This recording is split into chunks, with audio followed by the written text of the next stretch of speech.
सांधेवात आणि आमवात ह्यामध्ये काय फरक आहे आणि ह्याच्यात काय गैरसमज आहेत? जनरल लोक सगळे आमचे सांधे दुखतात म्हणून त्याला संधिवात म्हणतात. म्हणजे हा अनुवंशिक पण आजार असू शकतो. जर थोडंफार झालं की आपण जाऊन स्वतःच गोळ्या विकत घेतो on the counter on the counter unnecessarily, किंवा खूप भीती म्हणून गार गरम लावून घेतलं, कुठल्या तरी नको त्या डॉक्टरला माहित नाही इंजेक्शन्स घेतले. नमस्कार, मेडिकवर हॉस्पिटलच्या संवाद सेतू कार्यक्रमात आपले सहर्ष स्वागत आहे. आपल्यासोबत आज डॉक्टर कपिल पोरे सर आहेत. सर नमस्कार. नमस्कार. वेगवेगळ्या विषयावर तज्ज्ञांचं मार्गदर्शन घेण्यासाठी आज आपण हे चर्चासत्र घडवून आणतो आहोत. तर त्या संदर्भात चर्चा करण्यासाठी आपल्यासोबत मेडिकवर हॉस्पिटलचे सांधेविकार तज्ज्ञ डॉक्टर कपिल पोरे सर आहे. सर, आपलं स्वागत आहे कार्यक्रमामध्ये. धन्यवाद. सरांचा मी थोडा परिचय करून देतो. सर ऑर्थोपेडिक सर्जन आहेत. त्यांचा जवळपास 10 वर्षामध्ये ऑर्थोपेडिक सर्जरीचा त्यांचा अनुभव आहे. जॉईंट रिप्लेसमेंट सर्जरीचा त्यांचा अनुभव आहे. मराठवाड्यामधले परभणी, बीड, जालना आणि इतर जिल्ह्यामधले जसं की कोल्हापूर झालं, जळगाव झालं, इथूनही त्यांनी बरेचसे पेशंट ऑपरेट केलेले आहेत. महाराष्ट्राच्या बाहेरचे पण पेशंट त्यांच्याकडून ऑपरेट झालेले आहेत. वैद्यकीय परिषदांमध्ये बरेचसे वेळेस सांधेबद्दल शस्त्रक्रियासोबत चर्चा करण्यासाठी त्यांना आमंत्रित पण केले झाले असतं. असे आपल्याला तज्ज्ञ आजचे भेटलेले आहेत ह्या विषयावर चर्चा करण्यासाठी. तर मला सरांसाठी एक प्रश्न होता सर, की सांधेवात आणि आमवात ह्यामध्ये काय फरक आहे आणि ह्याच्यात काय गैरसमज आहेत सांगा. आयुर्वेदामध्ये वातांचे प्रकार वेगळे आहेत. ॲलोपॅथीमध्ये संधिवात, ऑस्टिओआर्थरायटिस, जनरल लोक सगळे आमचे सांधे दुखतात म्हणून त्याला संधिवात म्हणतात. पण संधिवात आणि आमवात याला मेडिकल टर्मिनॉलॉजी ॲलोपॅथीमध्ये ऑस्टिओआर्थरायटिस आणि रुमॅटॉइड आर्थरायटिस अशी आहे. त्यातला महत्त्वाचा फरक असा की ऑस्टिओआर्थरायटिस म्हणजे सांध्यांचा वात हा वयोमानानुसार जी तुमची सांध्यांची झीज होते, सांध्यांच्या वरचं जे आवरण असतं कार्टिलेज ते घासलं जातं. त्याच्यामध्ये तुमच्या हाडांची ठिसूळता झाल्यामुळे सुद्धा आणि वेगवेगळे आजार असल्या कारणानं सुद्धा हे सांधे घासले जातात. तर त्या सर्वांना मिळून एक टर्म आहे ऑस्टिओआर्थरायटिस म्हणजे संधिवात. आमवात म्हणजे रुमॅटॉइड आर्थरायटिस, जो की अनुवांशिकरित्या एका जनरेशनहून दुसऱ्या जनरेशनला जाऊ शकतो. ज्याच्यामध्ये तुमच्या शरीराची जी प्रतिकारशक्ती आहे, इम्युन सिस्टीम, याच्यावरती झालेला तो अटॅक असतो. आणि ही ऑटो इम्युनिटी म्हणजे तुमच्या शरीराची जी प्रतिकारशक्ती आहे ती तुमच्या सांध्यांच्या विरुद्ध काम करते आणि त्यामुळे सांध्यांची झीज होते. अशा प्रकारच्यामुळे जे सांधे घासले जातात त्याला आमवात किंवा रुमॅटॉइड आर्थरायटिस असं म्हणतात. अच्छा. आमवाताचं स्पेसिफिकली हा एका सांध्यापर्यंत जो घासलेला आहे त्यापर्यंत तो रिस्ट्रिक्ट म्हणजे त्याच सांध्यापर्यंत लोकलाइज न राहून तो त्याचा प्रादुर्भाव शरीराच्या दुसऱ्या सांध्यांवर पण असतो.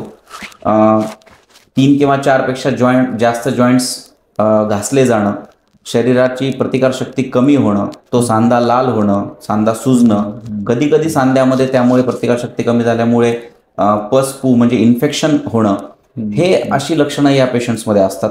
तसेच त्यांना शरीरातले जे इंटरनल ऑर्गन्स आहेत, लंग्स, हार्ट किंवा किडनी, यावरती सुद्धा त्याचा प्रतिहल्ला असल्या कारणानं त्याच्यामध्ये पण एक कमकुवतपणा आणि एक प्रतिकार जनरलाइज त्या पेशंटची तब्येत ही थोडी खालावलेली असते.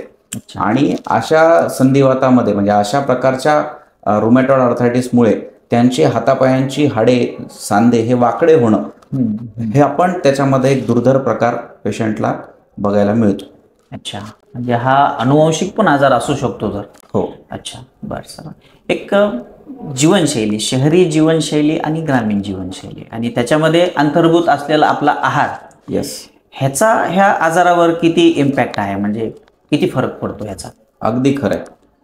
अर्बनायझेशनच्या नवीन या आयुष्यामध्ये आणि जी काही स्ट्रेसफुल आहे, डिमांडिंग आयुष्य आहे, अशामध्ये खूप साऱ्या तरुण वर्गातल्या लोकांना सुद्धा आमचा गुडघा दुखतो किंवा आमची पाठ दुखते अशा प्रकारे त्यांचं प्रेझेंटेशन असतं. पूर्वी हा आजार अगदीच वय वाढलं म्हणजे 60-65 वगैरे या वयाच्या वरती असायचा. आता तो 40-50, काही रित्या 35च्या तरुण मुलामुलींना सुद्धा अशा प्रकारे सांधे दुखतात ही तक्रार आहे. याचा आपल्या आहाराशी डायरेक्ट कनेक्शन आहे. या आहारच नाही तर आपली जी लाईफस्टाईल आहे की ज्याच्यामध्ये योग्य वेळी झोप नसणे, योग्य वेळी आहार न खाणे, जो आहार आपण घेतो तो तितका त्याच्यामध्ये पूरक नसेल. पूरक आहे का, सात्विक. तो खरंच सात्विक आहे का, हा पण त्यामागचा फार महत्वाचा प्रश्न आहे.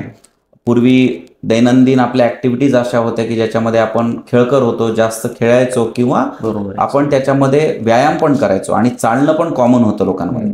आता घराच्या बाहेरच तुमची गाडी आहे, तुम्ही चालत नाही आहात, त्याच्यामध्ये एक्सरसाइज व्यवस्थित करत नाही आहात, तसेच आहार जो घेताय तो तितका पौष्टिक पण नाहीये आणि त्यामुळे ऑस्टिओ कंडक्शन म्हणजे आपल्या शरीरामध्ये ज्या प्रकारच्या ज्या सेल्स आहेत ऑस्टिओफाइट्स यांच्यावरती त्याचा डायरेक्ट इम्पॅक्ट होतो.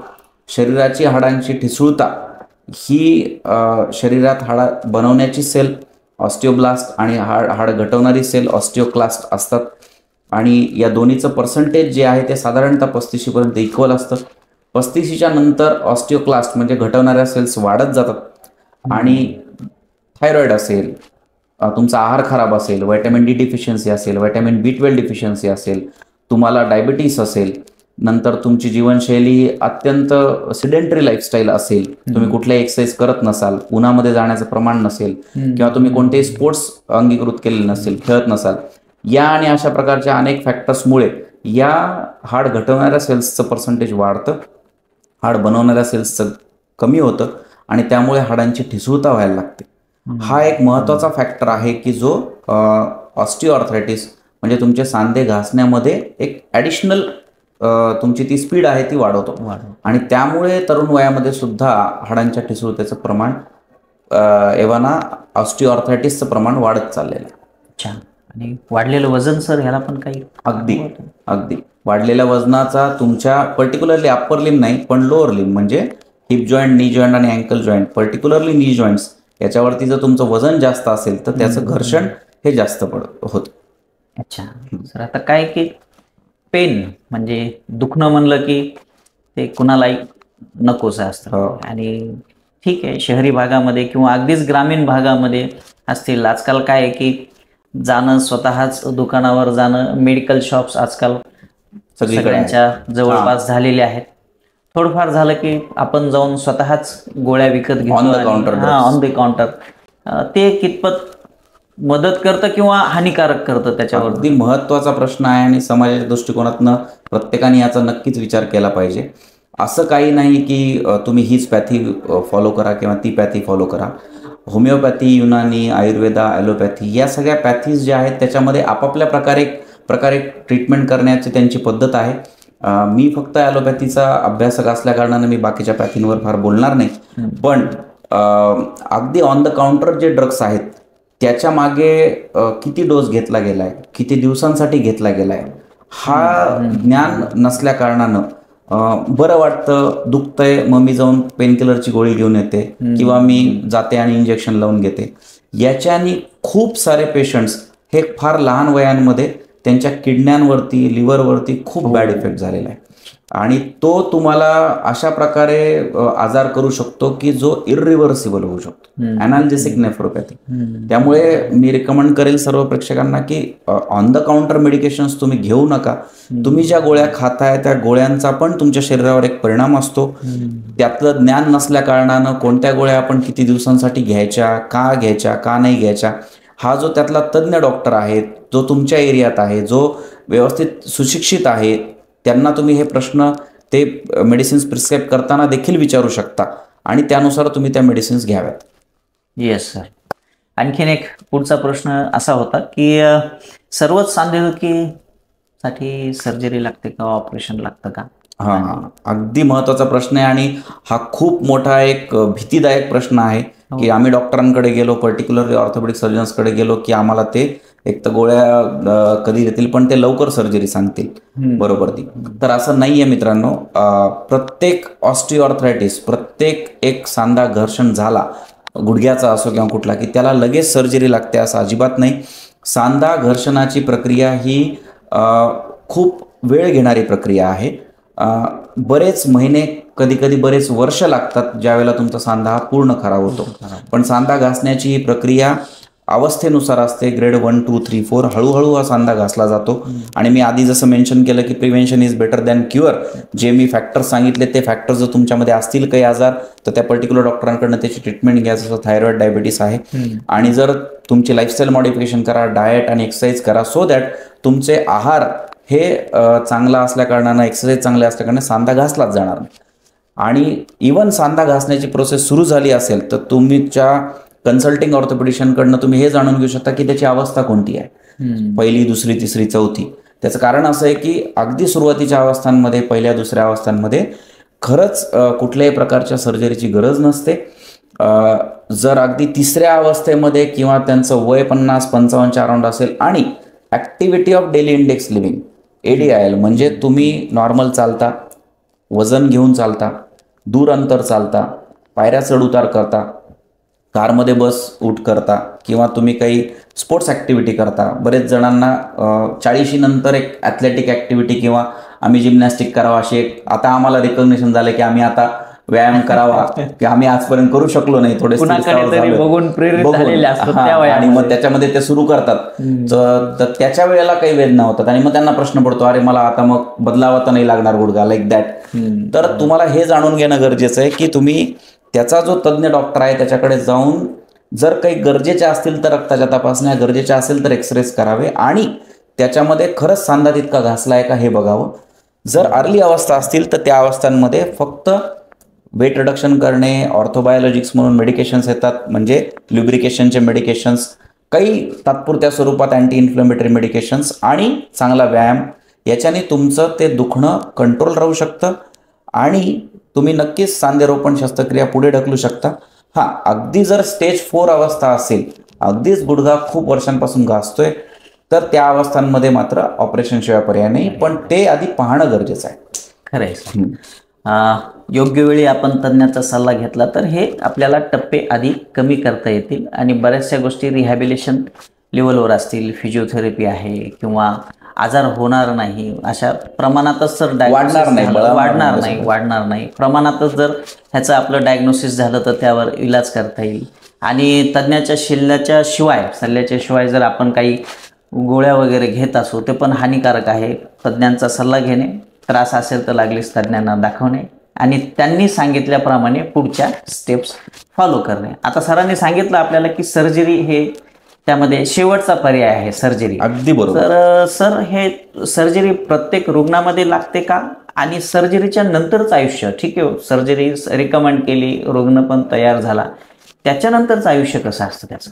हां, अगदी तुम्ही माझ्या म्हणजे जसं मी सांगितलं की स्टेज 4, स्टेज 5 या अवस्थांमध्ये सर्जरी लागते. आता पर्टिक्युलरली ऑस्टिओआर्थरायटिस आपल्या एशियन टेरिटरीमध्ये कॉमन आहे, भारतामध्ये खूप रुग्ण त्याचे आहेत. तर मी त्याच्याद्वारे एक्सप्लेन करतो की ऑस्टिओआर्थरायटिसची 4थी किंवा 5वी अवस्था असेल आणि त्यावेळेला तुम्ही तुमच्या डॉक्टरांना विचारलं आणि त्यांनी सांगितलं की तुम्हाला नी रिप्लेसमेंट सर्जरी लागत आहे, तर तुम्ही आता पाहिलंय की ही नी रिप्लेसमेंट सर्जरी आम्हाला लागतीये, तर त्यानुसार नी रिप्लेसमेंट सर्जरी करून घ्यायची की नाही याच्याबद्दल बरीच भीती आहे.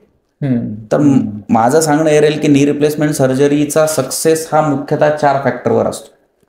महत्वाचा फॅक्टर आहे पहिला की जो सर्जन ऑपरेट करतो त्यांचं त्यातलं प्रशिक्षण किती वर्षांपासून झालंय आणि त्यांच्या सर्जरीज किती झाल्या आहेत, कारण त्याच्यामुळे ह्युमन एरर जो होऊ शकतो तो नाही होणार.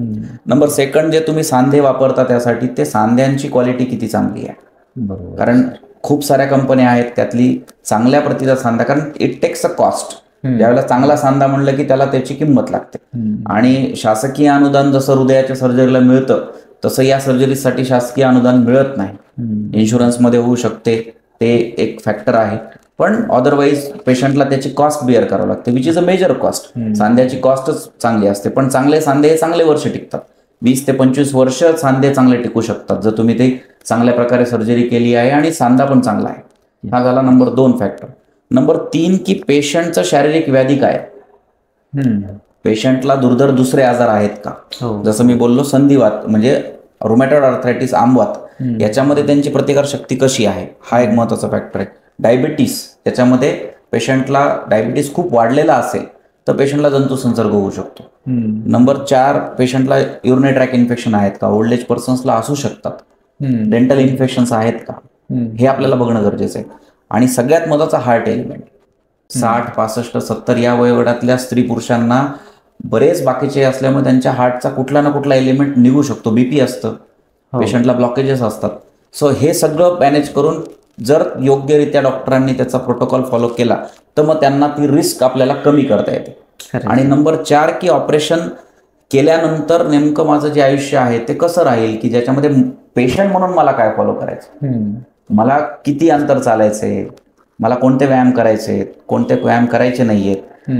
काही आमचे असे अनुभव आहेत की माझं आता नी रिप्लेसमेंट झालं, मी कुठेही जाऊ शकतो त्या जाऊ शकते, आणि मग ते गिर्यारोहणाला गेले, पडले, त्या सांध्याच्या बाहेर इंजुरी झाली, त्यात पस झाला अननेसरली, किंवा खूप भीती म्हणून गार गरम लावून घेतलं, कुठल्या तरी नको त्या डॉक्टरला माहित नाही इंजेक्शन्स घेतले आणि मग ते सांधा जो आहे तो इन्फेक्शन झाला बरोबर तिथं. हे प्रकार पेशंटने टाळले पाहिजे. जर या 4 फॅक्टरचा शांतपणे पेशंटने विचार केला तर ही जगातली सगळ्यात सक्सेसफुल सर्जरी आहे. तुम्ही स्क्रीनवर बघू शकता की ऑपरेशनच्या आधी आणि ऑपरेशनच्या नंतर पेशंट कसा चालतोय, की ऑपरेशनच्या आधी अत्यंत पेनफुल आणि लंगडत असं पेशंटचं आयुष्य आहे, आणि ऑपरेशनच्या नंतर पेशंट खूप छान प्रकारे चालतोय. सो ही सक्सेसफुल सर्जरी करण्यासाठी हे सगळ्या गोष्टींचा विचार शांतपणे डॉक्टरांनी आणि पेशंटने केला पाहिजे, आणि त्या प्रकारे प्लॅन करून ही सर्जरी केली पाहिजे. जर तुम्ही हे करत असाल तर त्याचा सक्सेस रेट अगदी 100 पैकी 99.99% आहे. खरं आहे सर. कोणत्याही सर्जरीसाठी ही अनुभव हा मॅटर करतो, त्यानंतरच त्या ह्याच्यामध्ये कुशलता येते. खरं आहे. आणि आताच्या ह्यामध्ये काही कमी वयामधल्या मुलांना पण हे आजार जडतो. साधारणतः 40व्या वर्षापासून हा आजार असेल तर तुमचं काय मत आहे, की म्हणजे ह्या वयोगटामधले जे रुग्ण आहेत तर ते ऑपरेशन करण्यासाठी त्या टप्प्यामध्ये येतात का, त्यांचे काही वेगळे निकष आहेत त्यासाठी? येस, या कमी वयाच्या रुग्णांमध्ये आमच्याकडे 2 महत्वाच्या एंटिटी आहेत रिलेटेड टू आर्थरायटिस. एक आहे की गुडघा दुखतोय आणि वय आहे साधारणतः 35, 40, 45. त्यांच्या आयुष्याची डिमांड आहे की अजूनही रिटायरमेंटला 15-20 वर्ष बाकी आहेत, आम्ही मिडल एज आहोत, मुलं शाळेत आहेत, गुडघ्याचं दुखणं आत्ता लागलं, आता मला लगेच सर्जरी, मग मी जर डिपेंडंट झालो, मी डिपेंडंट झाले तर कसं होणार. That is the main concern, आणि which is a very right concern. So अशा केसेसमध्ये अगेन सांध्याची जी अलाइनमेंट आहे पर्टिक्युलर गुडघ्याच्या बाबतीमध्ये ती अलाइनमेंट आम्ही पाहतो. कारण आपण ज्यावेळेला उभे असतो बायपेडल स्टान्स, आपण या आणि या पायावर अशा प्रकारे चालतो. सो गुडघ्याच्या मधल्या बाजूला त्याचा लोडिंग जास्त असतं. तर अशा केसेसमध्ये हिप जॉईंट, नी जॉईंट, अँकल जॉईंट मधून जाणारं जे वजन आहे ते बरोबर अगदी मधल्या बाजूने जे जातं वजन ते जास्त चाललंय का, त्यामुळे पायामध्ये बाक तयार झालाय का. जो तयार झालेला बाक आहे तो बाक आपल्याला काही अंशतः सरळ करता येईल का असा विचार केला जातो. ज्याच्यामध्ये हाय टिबियल ऑस्टिओटॉमी नावाची एक सर्जरी अवेलेबल आहे, ज्याच्यामध्ये पूर्ण वाकडेपणा असेल आणि गुडघ्याच्या मधून जर वजन जात असेल तर ते वजन जागेवर आणलं जातं, so that wear and tear गुडघ्याचं घर्षण होणार नाही, ज्याला जॉईंट प्रिझर्वेशन सर्जरीज पैकी एक सर्जरी म्हणली जाते. तसेच PFO नावाची एक सर्जरी आहे, ज्याच्यामध्ये फिबुला छोटं बोन कट करून पुन्हा अँगल करेक्शन करण्यासाठी मदत केलं जातं. आता हा झाला सर्जिकल पार्ट. तसंच मी मगाशी म्हणालो की जसे ऑर्थोबायोलॉजिक्स काही मेडिसिन्स आपण घेऊ शकतो अगदी ग्रेड 1 लेवलला, बाहेरच्या बाजूनं आपण काही पट्टे स्प्लिंट्स तात्पुरत्या स्वरूपात देऊ शकतो, व्यायाम करू शकतो, याच्याने पण आपण त्या सर्जरीज टाळू शकतो. समजा काही पेशंट्सचा बोन ऑन बोन डिसीज तयार झाला असेल मधल्या बाजूला, तर मग त्यांना अगदी मधल्या बाजूचाच छोटा सांधा टाकणे, पार्शियल नी रिप्लेसमेंट, UKR ही सर्जरी अवेलेबल आहे, जी 40 ते 50 मध्ये केली जाते. त्याची पण टॉलरेटिव्हिटी 20 वर्षासाठी आहे. माझे काही पेशंट्स हे 10-11 वर्षांपासून त्या सर्जरीजना आजही चांगलं आयुष्य जगतात असे. सो ज्याच्यामध्ये पूर्ण सांधा बदलला जात नाही. हे झालं गुडघ्याच्या बाबतीत. आणि आता कोविडच्या नंतर हिप जॉईंटमध्ये बऱ्याच जणांना त्रास अनुभवलेला. त्या त्रासामध्ये त्यांचा कुल्ल्याचा सांधा खराब झाला. पूर्वी हा हिप जॉईंट खराब होणं हा प्रकार 60च्या वयात जास्त होता. आता कोविडमध्ये रक्त सप्लाय पर्टिक्युलर त्या जसा हार्टचा किंवा रक्ताच्या गाठी बनतात किंवा त्याच्यामध्ये जे तुम्हाला आयुष्य तुम्ही जगावे व्हेंटिलेटरवर पेशंट असताना त्यांना वाचवण्यासाठी स्टिरॉइडचे इंजेक्शन्स किंवा रेमडेसिवीरचे इंजेक्शन्स ICUच्या तज्ज्ञांना द्यावे लागले, आणि त्यामुळे काही तरुण लोकांचे सांधे खराब झाले. ही सर्वांना माहीत असले टर्म एव्हीएन. सो त्याच्यामध्ये जर त्याची सुरुवातीची अवस्था असेल तर ड्रिल करून कोर डिकॉम्प्रेशन नावाचं एक ऑपरेशन अवेलेबल आहे, किंवा काही मेडिकेशन्स त्यामध्ये पण दिले जातात जेणेकरून सांधा अजून खराब होऊ नये. आणि सपोज तो सांधा पूर्ण खराब झाला आहे तर मग त्या सांध्याला आपल्याला हिप रिप्लेसमेंट केल्याशिवाय पर्याय उरत नाही. अच्छा, बरोबर. आता ही रिप्लेसमेंट सर्जरी, समजा एखाद्या रुग्णाला रिप्लेसमेंट सर्जरी लागणारच आहे, तर ती त्यामध्ये जे उपलब्ध असणारं नवीन तंत्रज्ञान जे रोबोटिक सर्जरी आहे, तर त्याचे काय फायदे आहेत सर आता रोबोटिकचे? येस, रोबोटिक असं म्हणू शकतो की रोबोटिकचं एक पेव आहे आणि AI आर्टिफिशियल इंटेलिजन्सचं एक पेव आहे. सध्या खूप जणांमध्ये ते कुतूहल आहे, because we are in data based industry आणि मॉडर्न सायन्समध्ये टेक्नॉलॉजीज जेवढ्या अपलिफ्ट झाल्या आहेत की आता सगळीकडे डेटावरती काम होत आहे. आणि प्रत्येक घरातला, अगदी आपल्या खेड्यातल्या सुद्धा कोणतं घर आहे, अशिक्षित जरी असतील आई वडील शेतकरी, त्यांची मुलं सुद्धा आज टेक्नॉलॉजिकली अपग्रेड आहेत, पुण्यात आहेत, मुंबईत बाहेर आहेत. सो AI बेस्ड हा एक नवीन टेक्नॉलॉजी, रोबोटिक तंत्रज्ञान सांध्यांसाठी पण वापरलं जाते. मागील पर्टिक्युलर 7-8 वर्षांपासून भारतामध्ये त्याचं जास्त सर्जरीज होते.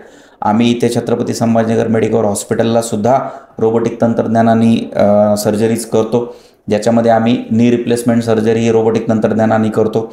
रोबोटिक तंत्रज्ञान पर्टिक्युलरली सोप्या भाषेत लोकांना कळावं तर की तुम्ही तुमच्या एकटे सर्जरी करताय आणि एका गुरुबरोबर सर्जरी करताय. तर सर्जरी करत असताना तुम्ही जो ह्युमन एरर आहे की ज्या वेळेला तुम्ही सांध्याची रचना पाहता आणि ती सांधेरोपण करण्यासाठी जाता, त्यावेळेला ते एका विशिष्ट प्रकारे अलाइनमेंट तुम्हाला बॅलन्स करता आली पाहिजे, तर ती सर्जरी सक्सेसफुल होते. त्याचंच ट्रेनिंग आम्ही घेऊन खूप वर्षांपासून हे करतोय. रोबोटिक तंत्रज्ञानामुळे तो सांधा अगदी अचूकरित्या तुम्हाला गुडघ्यामध्ये बसवता येतो. त्याच्यामध्ये कमी रक्तस्राव होतो, त्यामुळे परिणामी पेशंटला कमी वेदना होतात. आणि ऑपरेशन नंतर जो पेशंटला रुटीन आयुष्यावर यायचं आहे त्याचा जो पिरियड आहे तो कमी होतो. कन्व्हेन्शनल रिप्लेसमेंटमध्ये सुद्धा पेशंट अगदी सेकंड डे पासून चालतो, रोबोटिक्स तंत्रज्ञानानं सुद्धा दुसऱ्या दिवशीपासून चालतो. पण पेशंटचा जो फील आहे आणि पेशंटला जे रिहॅब करून जागेवर येण्याचं आहे किंवा रुटीन लाईफवर यायचं, त्याचं ते फिलिंग जास्त छान असतं. आणि रोबोटिक तंत्रज्ञानाने नक्कीच एक अचूक परिणाम किंवा तंतोतंत सांधेरोपण चांगलं करणं, अगदी मिलीमीटरमध्ये सुद्धा हे आपण अचीव करू शकलो. धन्यवाद सर, छान चर्चा झाली आपली. वर्ल्ड आर्थरायटिस डेच्या निमित्तानं आपल्याला हा सगळा चर्चेचा परिसंवाद घडून आणता आला. ह्याविषयी तुमचे काही आणखीन प्रश्न असतील तर डॉक्टर कपिल पोरे सर हे पूर्णवेळ मेडिकल हॉस्पिटल छत्रपती संभाजीनगर इथे उपलब्ध असतात. प्रत्यक्ष त्यांना येऊन भेटा, चर्चा करा, तुमच्या समस्या सांगा, निश्चित निराकरण होईल आणि आपण परत एकदा भेटू. धन्यवाद.